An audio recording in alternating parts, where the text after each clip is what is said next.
this video, I'll explain how the concept of the faithful and discreet slave came to be attributed to a person or group. Jehovah's Witnesses have given this term various interpretations throughout their history, and today it is used to legitimize the interpretive authority of their governing body. Stay tuned if you'd like to learn who the woman was who came up with this idea. Before we begin, I'm trying to reach 1,000 subscribers before the end of the year, and your subscription would mean a lot. If you can spare a second, or if you'd like to learn about Jehovah's Witnesses objectively, please subscribe.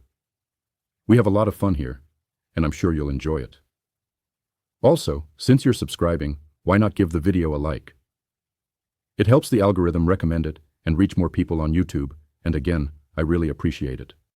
First of all, the term faithful and discreet slave originates from Matthew 24:45, where, through a parable, Jesus refers to all those who accept his word as a faithful and discreet slave, who provides spiritual food to others, and whom Jesus rewards by appointing them over all his possessions. But how is this simple meaning of the gospel text distorted to one that attempts to legitimize the authority of a group of men? Come with me on a journey back to 1894, when Charles Taze Russell, who is known as the founder of Jehovah's Witnesses, wrote the following in the extra edition of the Watchtower magazine on April 25th of that year. And this present clear unfolding of truth is not due to any human ingenuity or acuteness of perception, but to the simple fact that God's due time has come. And if we did not speak, and no other agent could be found, the very stones would cry out. So as early as 1894, good old Charlie already considered himself an agent used by God in the unfolding of divine truth. But it was the following year, 1895, when a woman Bible student applied the term faithful and discreet slave to good old Charlie Russell in a letter to another New York Bible student named Woolsey. At that time, the official belief was that Christ had assumed his position as king in 1878, not in 1914, as is now believed. Well, this Bible student wrote in her letter that since Christ was present and had assumed his position as king in 1878, the household of faith was being richly supplied with food at the proper time by a single slave. She emphasized that Matthew 24:45 speaks in the singular, not the plural. While she doesn't mention the person by name, all Bible students of that time were very clear about who was steering the ship: Charles Taze Russell. If you're interested, this letter was published several years after she sent it. It was published in the Watchtower on July 15, 1906. Who was that woman, a Bible student with such a clear understanding of the Scriptures? Her name probably rings a bell, Maria Frances Ackley. But if it doesn't, it's because you might know her by her married name. Maria Frances Russell, wife of Charles Taze Russell, no more, no less. I don't know about you, but this seems more like something arranged in the Russells' bedroom than a thoughtful exegetical disquisition. I have no proof, but I have no doubts either. Today, Jehovah's Witnesses claim that although some of Russell's associates considered him the faithful and discreet slave, he never accepted that title. You know, good old Charlie Russell, so down to earth and humble. But despite what the governing body says, it turns out that, in addition to many testimonies, there is written evidence that good old Charlie Russell considered himself the faithful and discreet slave. This evidence is found in a rebuttal to his opponents that appeared in the Watchtower of September 15, 1909.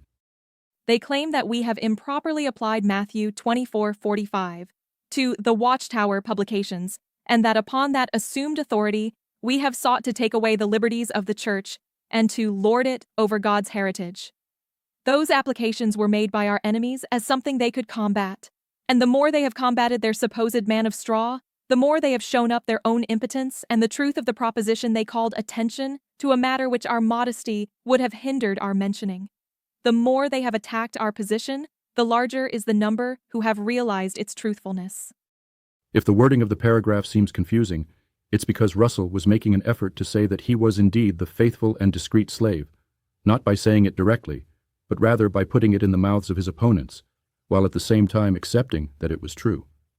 Yes, good old Charlie was a man who constantly needed to perform mental acrobatics. That's the price of founding a cult. To put it a little more simply, his opponents attacked him for saying that the food dispensed to the domestics mentioned in Matthew 24:45 was the Watchtower publications. It follows that the one who dispensed these publications was the faithful and discreet slave. That is, good old Charlie Russell himself. Something his modesty had prevented him from mentioning, though more and more people came to see it as true.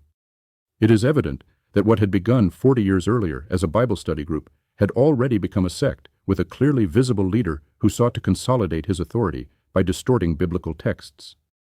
Sometime later, during her divorce proceedings, Lady Marie went so far as to claim that, just as the Bible said, her husband had become the evil slave of Matthew 24:48. In other words, our exegete Maria Frances Russell understood the parable of the faithful and discreet slave, not as a parable, but as a prophecy that found its complete fulfillment in the person of her husband. In fact, faithful and discreet slave was just one of the titles given to the humble brother Russell during his lifetime.